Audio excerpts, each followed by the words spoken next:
This is the Cycling Over 60 podcast, episode 12, All My STP Questions, and I'm your host, Tom Butler.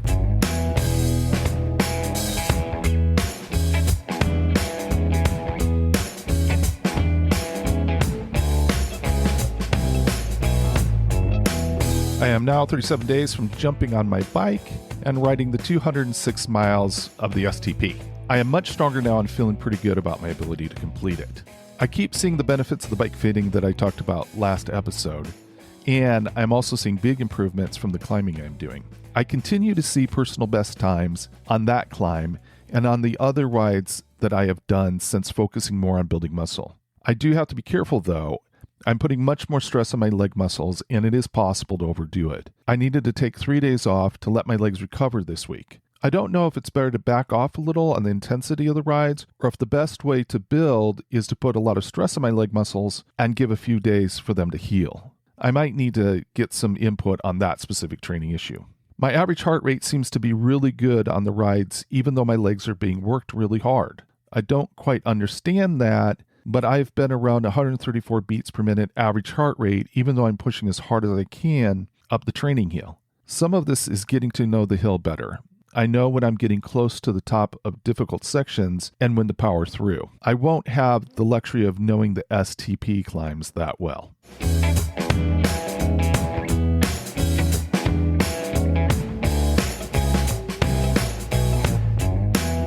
With just over a month to go, I still have a lot of STP-related questions. It has been a very long time since I've done anything like the STP. In my mind, I don't feel like I have the info I need to be prepared for the event. Of course, this could just be my personality because I don't like going into situations blind and just figuring out as I go. Fortunately, I was able to connect with one of the STP ambassadors by the name of David Billetdeaux. I really like the ambassador program. Cascade Bicycle Club is doing such a great job of reaching out to a diverse population for the STP.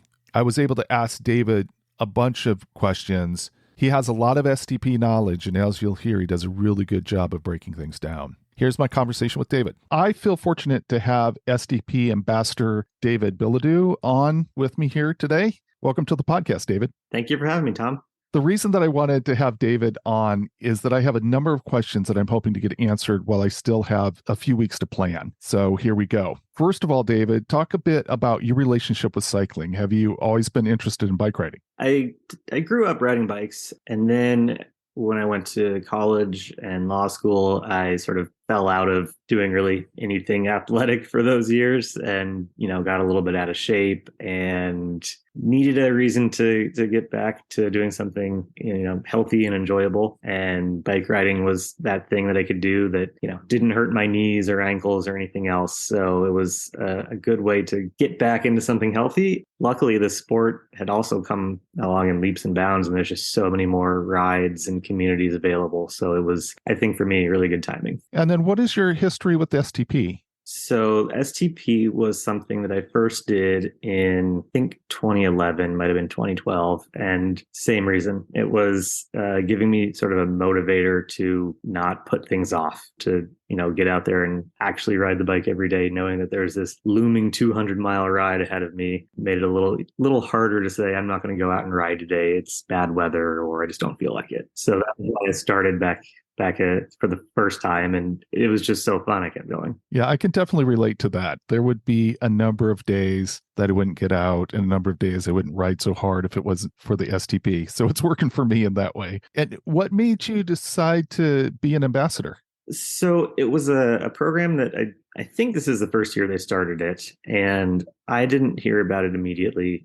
My wife did, who's a little more active on social media than myself. She was talking about it, and she applied. And I decided to apply as well. And we actually both became ambassadors. So I thought that was kind of cool that we can give that partner perspective to it. Yeah. One of the other reasons I think is just because they were trying to get as much diversity as possible. And for us, we have sort of the east side of the mountain diversity. There's certainly not as many people active in Cascade and in all of the Seattle-centric STP type trainings and events. So it was nice to get involved over here and to try to get some of our local riding communities, to have the STP more on their radar. Nice. I like that. Well, it has been almost 40 years since I've done an organized ride. So there are a ton of logistical issues that I'm really curious about. Yeah. So first of all, what's the process for checking in at the UW parking lot? My understanding is that they've capped it at 6,000. I don't know if they're going to get 6,000, but still there's going to be thousands of people. And I'm just wondering what that's like when everybody descends upon the UW parking lot. Yeah. So as someone who went to UW for college, the E1 parking lot is huge. It's been a part of my life for years. There's plenty of space there. It does get a little hectic the morning of, just because there are, both cyclists getting to the parking lot as well as various vehicles with bikes in tow. Something I have not done that I'd like to throw out there, because I did see it as an option, is that I do believe the night before the ride, there is a baggage drop at the E1 parking lot as well. So I think that works great for people who are cycling directly to the parking lot the morning of, not having to carry their bags along. So I haven't done that, but it does appear that that's something, and should be something you can read up on the STP website. But as far as the morning of, I'm not gonna lie, there's a lot of people, a lot of bikes. It can be a little stressful trying to find a parking spot, but they are always available. It's a really large parking lot. You might be pretty far back, but when you're about to ride 200 miles, walking in a couple hundred feet shouldn't dissuade you. So luckily everyone's in really good spirits and collegial, and there's not a lot of people fighting or having road rage. So find a spot, give yourself a minute, take a breath.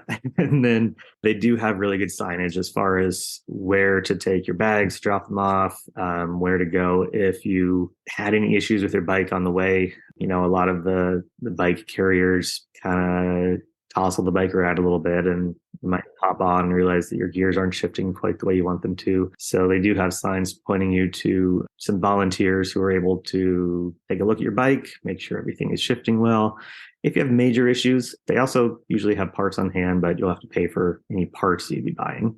Gotcha. And once you and your bike are ready, just sort of follow those signs to the starting line, which does have a few different waves that we'll be taking off. It sounds like there is an area of the parking lot that gets petitioned off for riders and bikes and everything to be in, or is it out on the road, or where are people staged for releasing them? For anyone sort of familiar with the UW stadium and parking lot and everything else, the actual starting line is closer to the stadium, so the south end of the parking lot, as the cars sort of continue to park out towards the north end of the lot. Once again, really large parking lot, so it's almost like a road that you'll be driving down, and the actual sort of quote unquote road is kept clear. And that's primarily what people going there for the ride will use. There's also a lot of people just dropping off a friend or family member at the ride and taking off, so they have a turnaround spot to exit out of the parking lot. But for everyone riding, you just follow the road south. Once again, I'm saying road, but it is part of the parking lot. You're not out on the main thoroughfare, which is relatively busy. But for the STP, there are lots of Seattle Police Department officers on hand directing traffic and stopping traffic, so that as the waves come out, you're not dealing with traffic issues. I was over there the other day and just kind of noticed, and if you've never done the ride before, the parking lot is really well marked. You can definitely tell which parking lot it is. And like you said, it's right by the stadium, so it's easy to see the stadium, everything. So that's nice that it's relatively easy to spot. Talked a bit about repair services, but how about things like food and things like that at the start line, or energy stuff? Are there vendors or anything set up at that time? So there are definitely repair stations set up. I believe there are a few booths set up that have information about Cascade as a company, as well as some food snacks, relatively low compared to the first stop, which I believe is about 15 miles in. But there are some smaller snacks, bananas, water, refill stations. I'm not sure this year if they have a specific company sponsoring the water, but in years past, they've had various companies like None or Noon, I'm never quite sure how to pronounce it, that have Right. you can drop in the water. They definitely have enough to get you started, and then that first stop will have a whole lot of everything. Gotcha. Okay. Now here's a real novice question to ask. How do you display your ride number? Yeah. So when you get your packet in the mail or do your packet pickup, depending on if you're in the area or not. They give you, I know in the first couple of years I did the ride, they mailed out within the packet a adhesive number to put on your helmet, on the front of your helmet. And a lot of the reason they have the numbers on the helmet or up front is because they do have photographers along the course. And so when they're taking your picture, it's a lot easier later on to go onto the website, type in your rider number and see the pictures that were taken of you in case you want to purchase or download those. Gotcha. There are other Cascade rides where they send you out a jersey number and usually, 4 of those little safety pins to clip it on to your jersey. For the Chili Hilly, which is another ride Cascade does, on that one, they actually send out a smaller number and some long twisty ties. And for that one, you attach it to the front of your bike, sort of around it. I can't say for sure how they're going to do it this year because they have done it various ways in the past. But either way, all that will come in the ride packet, and I'm imagining some instructions. Yes, so they're not ride packet. There are instructions on the back of whichever number you have. There's also a place to write down an emergency contact and their number. So if anything were to happen on the ride and for some reason you couldn't answer or respond to safety personnel's questions, they could take a look at that and see who your emergency contact is as well. They will also definitely at the starting line have some booths that have extra safety pins or twisty ties or whatever the adhesive material is. right. So obviously that's a thing that people tend to lose when they're getting ready day of. Gotcha. There's the one-day riders, and my understanding is they leave first. Yeah. And also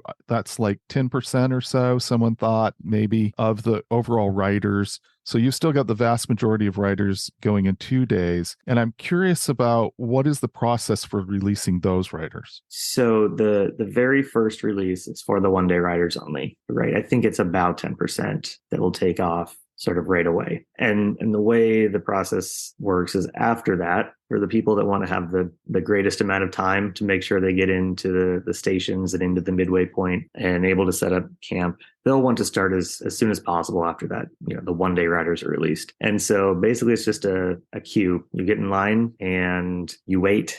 And every couple of minutes they'll say, next wave goes. And I believe in the past, at least, they've had what's it called, almost like ticker tape that they'd put across, and you'd kind of get to start. But it is well organized. They make sure that everyone can hear them. There's a bullhorn basically that they're saying, next wave, get ready. All right, take off. And it's just a really exciting atmosphere, and they make sure that everyone's pumped up and ready to go. But do be aware, with the vast number of people about to take off, you might have to wait a few minutes before you're able to. Yeah. I am going to be part of the Fellowship of Slow Riders. Okay. What recommendations would you have as far as the starting point? So my recommendation would be to be sure you're in one of the first waves to leave after the one-day riders take off. Okay. With this ride, with there being so many riders, you're never going to be completely out of sight of other riders. You'll always, be able to see someone else. So even if you are on the slower end, you'll never feel like you're off course or not knowing which way to go. But to give yourself the most amount of time so that when you do get into the midway point or at the finish line, to have time to celebrate what you've done that day, I'd say take off as soon as possible after the one-day riders do. So would you say that that's like 6 o'clock, or is it later than that? I think in the years I've done it, I've sort of gotten anywhere from 6 to 7 a.m. Okay. Our time. And that does seem to be a pretty popular time to start. Certainly some faster riders who just show up whenever they feel like showing up to take off, and they don't sweat it. But I think the vast majority of people aren't professional riders coming out here to do it all in one day. So they want to give themselves extra time. And so they do line up pretty early. And because of that, you will likely be in that queue as they let off 50 to 100 riders at a time every couple of minutes. So I have a couple of guys riding with me, which I'm really grateful for, because I will be riding behind them as much as possible. So I'm thinking if we as a group kind of stay to the right, we're going to be getting past a lot because of me. So I'm thinking that's probably a pretty logical thing to do, is to start but kind of stay to the right. Yes. If you're going slower, stay to the right as much as possible. Pretty quickly on a group ride of this size, with as many people in it as there are, you'll quickly get back into the swing of things as far as calling out, hazards on the road or cars coming up from behind or from the front. People are very communicative. If you're in an area that's a little more narrow, people will say, passing on your left, and you'll just know, okay, maybe I wasn't as focused on staying to the right now because I'm a little tired, and they'll give you time to get over. But in general, if you're going slower, stick to the right and only swing out to the left if you're about to pass someone else who's slower. And in that case, again, use hand signals, usually just sort of a left hand quick wave to let people behind you know you're about to come out to the left so that they don't run into you from behind. Gotcha. As far as what to carry on the bike, what recommendations would you have as far as what to carry and what to look for at stops? Both like things in case the bike breaks down, and then also things like keeping water and food in. So as someone who both hikes and bikes, the thing I've heard time and time again is you always carry the thing you fear the most. So if you're a person that's afraid you're going to run out of food, you're probably going to pack extra food or an extra water bottle. Generally speaking, though, take an extra tube. Flats happen. Whether it's, you just get a pinch flat from hitting a railroad track wrong, or less often in Seattle, but still happens, run over sort of a, little tumbleweed tack. As far as food and water goes, honestly, for me at least, not something that I worry about on the STP, because there are those stations every 10 to 20 miles, and they have lots of booths set up with water station refills, with PB&J, bananas. Over time, they've gotten a lot better at having vegetarian and vegan options. I think they're also doing some gluten-free options as well. I think that one's a little bit harder with a lot of the sort of energy bars available. So taking extra food isn't something that I've done much of on the STP, unless you have a favorite energy bar. I like the Blocks brand. Some people like the Goo. Some of those are okay. My wife hates those, so we don't have many of those. But as far as extra bike gear, bring an extra tube, bring a little CO2 canister to fill up, unless you have a bike pump that you attach to your bike. Again, everyone is pretty cooperative. So if you're pulled over on the side of the road, everyone driving by is going to say, do you need anything? So you're not going to be stuck out there. And you'll also have emergency and non-emergency numbers on your, again, either jersey or helmet sticker that lets you know who you can call if you have a more major bike breakdown that's something you can't repair. So in that case, there's a number to call, and there's the SAG wagons driving around, and they'll find you and help you replace whatever you need, or give you a ride to the next stop so you can get to an actual mechanic. Other than those two things, the things that I've found that I didn't bring the first time around that were useful, bring some pills. Sodium pills for me were a thing that I kind of quickly learned were something I need, because when you're out riding that long and sweating that much, I was losing a lot of salt. And so that was helpful. Some people, take kind of leave or Excedrin or something else if they think they might have headaches. Potassium pills are great because, once again, it's a long ride and your muscles might not be used to it. You don't want to get a cramp when you're going up a big hill, although bananas are useful for that as well. And then sunscreen. As a rather pale complected individual, I tend to forget sunscreen, but it's useful. There have been years I've done it where the sun hasn't peaked out much, but in other years it's been bright and hot, and I was thankful to have that. A few of the stations along the way will have sunscreen. Mostly they will also have those minor medical things, whether it's Band-Aids, bandages, aspirin, Aleve. But if you don't have to wait that extra 15 miles to get to it and you have it on your bike, I'd say bring it. Yeah. Lastly, for the people that aren't living in Seattle or Portland or nearby and are traveling in, make sure to bring a few different types of clothes to wear, and check the weather report, morning of, to decide what you really want to wear and bring with you. Particularly on day 2, the mornings tend to be pretty cold. So you can bring a lightweight jacket that you can, take off after 20 miles and stuff in your back pocket. That's really helpful. I know there's a couple different kinds of stops. There's official stops, and then there's unofficial stops. And it sounds like the unofficial stops, there can be all kinds of different groups that do unofficial stops. So what are kind of the main differences between the different stops? Yes, the official stops will have volunteers from Cascade available. They'll have a bike mechanic at each of the major stops. They'll have multiple booths full of food and water at those stops. The unofficial stops will have fewer items available. Most of them will still have water. There's going to be some unofficial stops along the way where charities or nonprofit groups are trying to raise funds.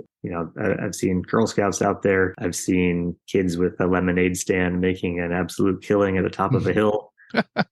Always be sure to bring a couple dollars with you in case you're just in the mood to grab a cookie or a lemonade or something else along the way from one of those nonprofit groups that's out there. But in general, you'll find everything you need at the major stops. I think I'd be pretty susceptible to Girl Scout cookies. I have to, unfortunately, watch my sugar really closely, but that would be a pretty tempting thing to see Girl Scout cookies. So the roads are open to traffic. Actually, if they tried to shut down the roads, I imagine there would be a revolt in most communities. But what's it like to have the roads open to traffic? For the most part, it feels pretty safe. The majority of the first day, the roads that you're on are not very well populated with vehicles, whether it's simply because the people in those neighborhoods are aware that this is happening and decide not to go out for that day, or because there are enough sort of blockades and barriers and, alternate route signs out that people stay off them as much as possible. Day one is pretty much empty roads and trails. And it does feel safe. On day two, there's definitely a little bit more highway riding. A few of those spots, it does feel like you can get a car whizzing by pretty fast. But once again, because of the sheer number of riders out there, it's not like you're the only bike in a 2-mile stretch of road where cars aren't really paying attention like they normally don't pay attention. With that many cars on the road, it's usually everyone that is driving by notices, sticks as far to the left as possible, gives you your 3 feet of space. Cool. While I'm trying to train to conquer the Puyallup Hill, the truth of the matter is I'm going to be going up pretty slow, and it is possible that I would need to step off. I've been doing a pretty good job of not having to step off on the hill that I'm climbing to prepare for Puyallup. But if that would happen, what would you recommend the best thing to do to make sure that I don't interfere with others? That is one of the spots that tends to bunch people up a little bit more just because everybody slows down. So that one is on an actual road. That being said, there's more bikes than cars. So the bikes are pretty much taking up the entire right-hand lane as well as the bike lane next to it. If you are on the slower side, once again, stay to the right as far as possible. If you get to a spot where you realize you're just not going to be able to make it and you have to unclip or step off, do your best to say stopping or, throw out a hand signal if you're out of breath, just so that if there is anyone close behind you, an accident isn't caused or, unintentionally make them stop as well. But for the most part, as long as you stick to the right and only sort of, once again, move over to the left if you're passing someone slower, and again, make those proper hand signals so that everyone in front and behind you know what you're doing, you'll be good. You won't cause any issues. There's definitely a lot of people stopping on that hill and walking up parts of it and hopping back on the bike and then maybe stopping again and walking some more. So it's a steep hill. It's a long hill. It's nothing to be ashamed of if you don't make it up, and you will see plenty of people that don't make it up. At the top, once again, there's a pretty excited atmosphere for the people that do make it. There's usually a lot of spectators, fans, and friends and family out there, cowbells and yelling and cheering people on. So even if you feel like you can't make it, that little extra bit of enthusiasm might get you over the finish line there. Nice. And if memory serves, there's also a gas station just after that turn where I guess I'd call that one an unofficial stop, because you'll see a lot of people going in to grab a Gatorade or after that long hill. That's awesome. Not too far after that, there's a stop at Spanaway Middle School. I'm thinking that is probably the most crowded of the stops. Yeah. It's about lunchtime for most people doing the ride. It's the halfway point. So it does get a little bit more crowded, but there's a lot of room there to spread out, grab some food, to sit down in the grass, or there are some picnic tables available and lots of porta potties available. So it's a busier stop, but nothing about it's overwhelming for sure. And they have lots of bike racks set up, lots of volunteers. And honestly, it's just a great spot to get a little bit of shade, and hang out, stretch, take your shoes off if you're one of the people who likes to do that. I never do because it's hard to get them back on. But it's a good stop to sort of, take a break, reassess if you're feeling like you've had enough food or water or need anything else. My rule of thumb, as someone who has a hard time remembering to hydrate, is to make sure that I go through the 2 water bottles I have on my bike between every major stop. Okay. As long as I'm stopping to refill those 2 water bottles, I feel like I'm in good shape. If I get to a stop and realize I didn't get to that second bottle, I'm going to drink a little bit extra before I take off again. It just helps to stay ahead of it. By the time you realize you're thirsty or hungry, you're already a little bit behind. Right. Use those major stops to restock, take a rest, and get back on the road. Now, at the halfway point, I'm wondering, how do people that are setting up a tent, how do they figure that out? Are there people that are directing people about where to go? Or it sounds like it could be a bit of a free for all, but they must have some organization, I'm thinking. Yeah, it's actually organized pretty well. The midway point is Centralia Community College, and you'll ride in right into the middle of campus. There's lots of signs, again, people cheering, which is nice. But then there are signs to direct you where to go. There's a bike corral, which, again, I think one of the police departments sort of oversees to make sure you don't have to worry about your bike for the night. And so when I've done it solo, you ride in, get off your bike, drop it off at the corral, follow the signs to the bag pickup station, pick up your bag, and then head over to one of the large green grassy areas to set up your tent. If you have friends or family that are supporting and are going to be the ones setting up, their biggest issue will probably be trying to find parking, although there is a decent number of parking spots available. But the spots closer to the camping sites usually go pretty quick. But there's room for lots of tents there. It's quite a sight once they're all set up and everyone's sort of, enjoying themselves for the evening before they go to sleep. Little tents, big tents, lights, music, it's a good time. And there's quite a few booths set up as well that have, food trucks and vendors. I know in years past, there have been massage table sort of booths set up for all of the people that have lots of muscle issues by the end of doing 100 miles. Right. I'm not sure what the entertainment situation is this year, but in other years, there have been live bands that have played at times. Generally, it's taking place at the same time as the Tour de France. So they often have lots of TVs, playing the race, and it's kind of a fun atmosphere. That's cool. I'm really looking forward to those places like that. But we're actually thinking about riding to Chehalis instead of stopping in Centralia. And I don't know if that means that, there's fewer people there. It's not so much of a festive atmosphere. Do you have any idea what that's like? So every year that I've done it, I have stayed in Centralia. Although the last time I did it, I did 130 miles the first day and 70 the second. But I had a ride that took me back to the midway point. So I am not the best person to talk to about what those other later stations have to offer. But I will say in the morning on the second day, as I've started riding, I've ridden past some of them, and it appears that they're relatively well populated, certainly fewer people than at the Centralia stop. But I think just because it's a ride that's been going on so long, you get people that have their favorite site to camp out. And so they'll make sure to get back to that same one each year. And looks like there's still quite a bit of tents and, almost tailgating type atmosphere, some of them. So what does Sunday morning look like in Centralia when people are starting to get up and get ready and move out and take down tents and all that stuff? Yeah, it's a lot of very tired, sore people. Luckily, not as many stinky people, because they do also have shower facilities that you can use the night before, which is great. Yes.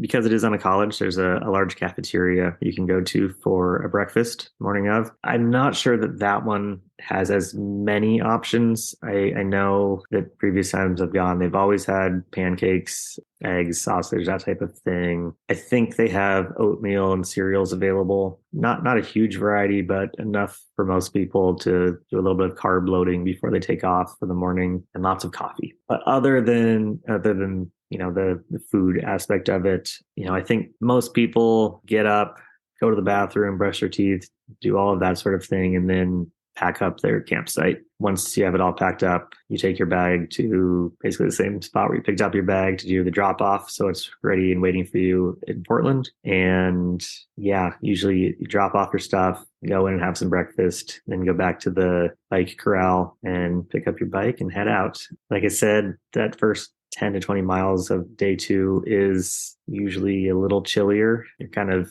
dropping a little bit of elevation. You'll go through some fog and you're going to be sore. So just realize that it'll feel better after a little while, or at least it'll be numb. The morning's not too hectic. There's a lot of people that are definitely taking their time. Doesn't feel like you're being rushed around by anybody. However, from my perspective, try to wake yourself up as early as you can just so that you can get back on the road and make sure you have time to stop at all of the major stops before the finish line. So people are just getting ready and hitting the road whenever they get ready. There's not waves of people being released at that point.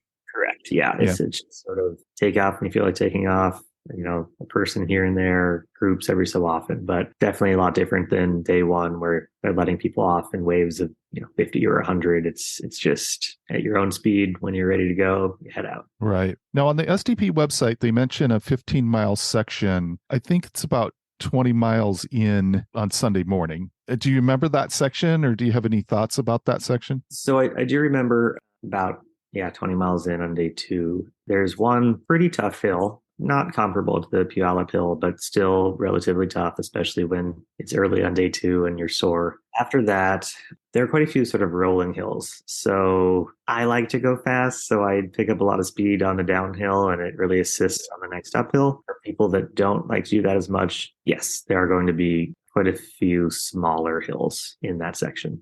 Okay. I've seen news about the Lewis and Clark Bridge, that the crossing will be shut down at a certain time this year. I'm just wondering what that's like. It sounds like that's kind of a procedure to go and queue up and get escorted across the bridge.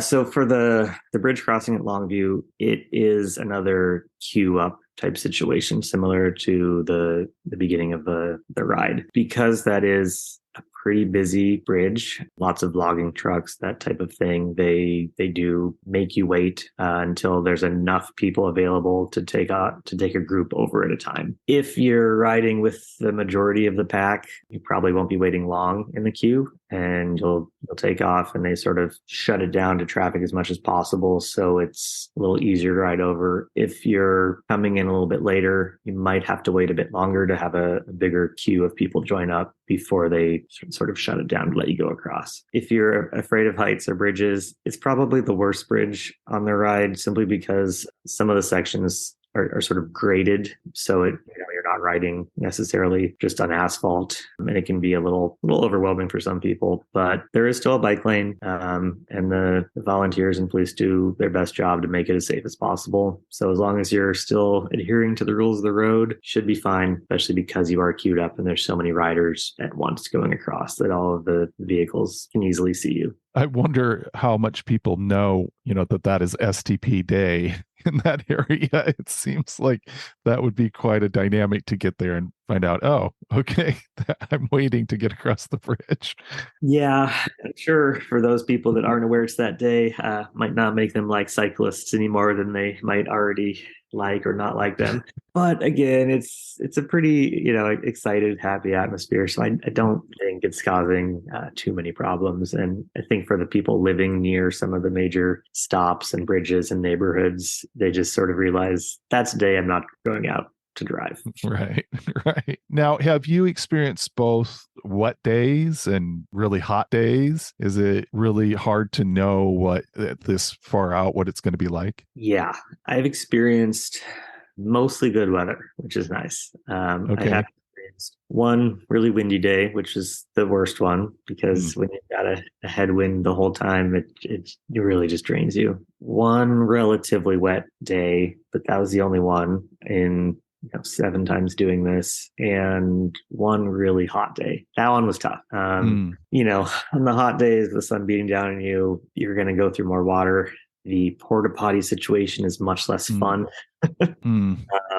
And the sunscreen situation, you're going to be stopping more often to put it on if you're someone that needs it. So out of all of the weather conditions, I'd say the wind is the least fun and the sun is the most challenging, but I've generally had really good luck with the weather. And as long as you are sort of prepared and have that mindset that you're going to do it rain or shine, you'll be good. Just bringing, some clothes that you can easily take on or off or pack in a bike bag or in a back pocket, I'd say is useful. Check the weather reports in the days coming up to it to try to verify as much as possible. I'd say over time, though, it does seem to be getting warmer and warmer each year. So I think there's going to be more hot days on the STP than there were in the past. I would appreciate someone kind of mapping the temperature on the STP to El Nino years, because I understand that they're expecting it to be a strong El Nino year. So it seems like somewhere there's that data that could kind of be used to forecast a bit more. Yeah, that's funny. I think the last time I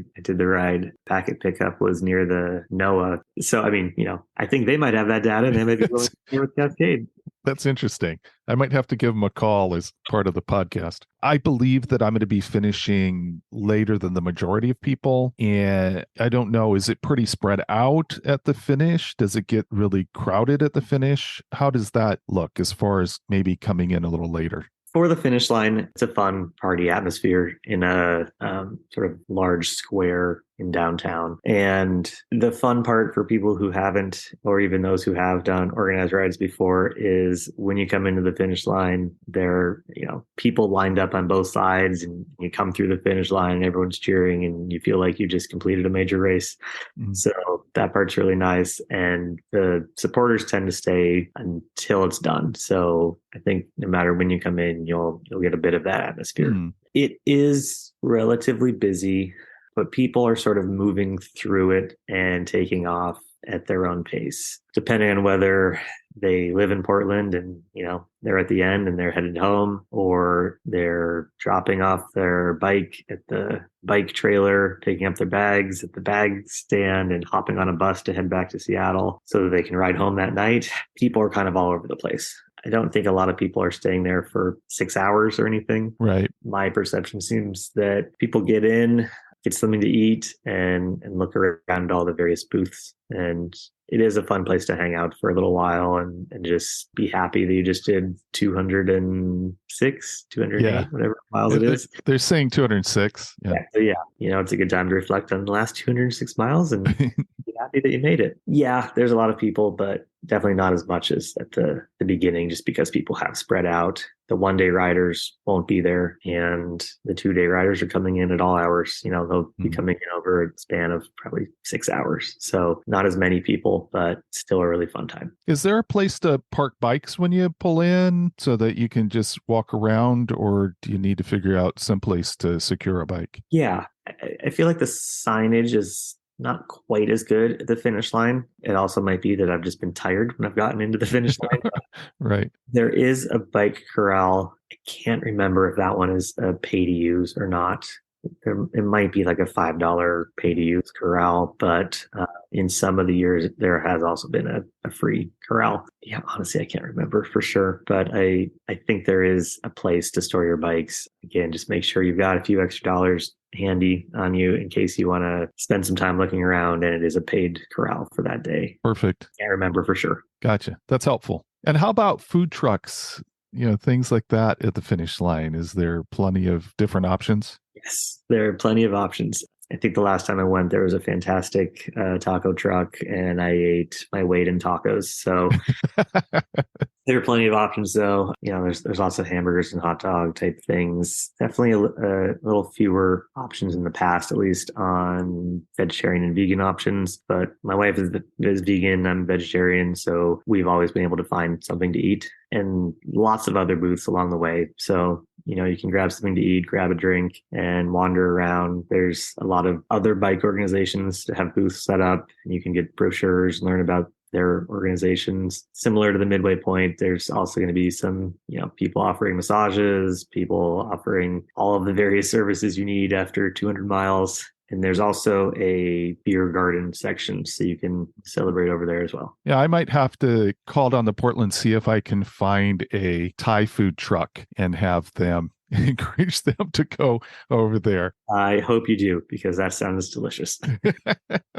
Well, David, that was just a ton of really helpful information. And thanks for taking the time to do this. I'm hoping that other people who have questions will find this as helpful as I have. And so I just want to thank you again for coming on. Thanks for having me. I hope I don't scare anyone away from doing this ride. It's a really fun ride, and the atmosphere really helps push you along when you feel like you're a little too tired or you're about to cramp up. So if you're afraid of doing it and don't think you've quite trained enough, do your best to keep training. Don't psych yourself out. And I think give it a shot. You'll have fun. If you can't finish the whole thing, that's okay. There's people along the way that'll help out. And there's always next year if you feel like you're not ready. So have fun, do the STP. I think if you've done it once, you're going to keep going back for more. Excellent. Well, I'll keep an eye out for you and your wife. I know in a huge crowd like that, it's not likely that we'll see each other, but that'd be fun to see you guys. Actually, that reminds me. So as an ambassador, they gave us these little banana awards to hand out. So I will be on the list for you. If so, I'll make sure you get one of these fun little holographic banana awards. I love that. That'd be fantastic. Well, again, thanks for coming, and maybe we'll see you later. And if there's ever anything else you want to come on and talk to and encourage people as far as STP or other things, let me know. Sounds good. All right. Yep. Bye for now. Bye for now.